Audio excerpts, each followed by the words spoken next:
ദൈവികമായ രക്ഷയും കരുണയും നമ്മുടെ പേരിലുണ്ടായിരിക്കട്ടെ. വിശുദ്ധ ഖുർആൻ അധ്യായം 3 സൂറത്ത് ആൽ ഇംറാൻ വചനം 90. ബിസ്മില്ലാഹിർ റഹ്മാനിർ റഹീം.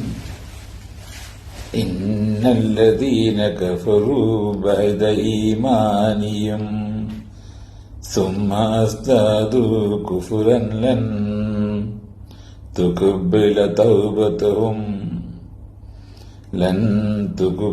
توبتهم وأولئك هم الضالون. വിശ്വസിച്ചതിനു ശേഷം അവിശ്വാസികളായി മാറുകയും അവിശ്വാസം കൂടി വരികയും ചെയ്ത വിഭാഗത്തിന്റെ പാശ്ചാത്താപം ഒരിക്കലും സ്വീകരിക്കപ്പെടുകയില്ല. അവരത്രേ വഴിപിഴച്ചവർ.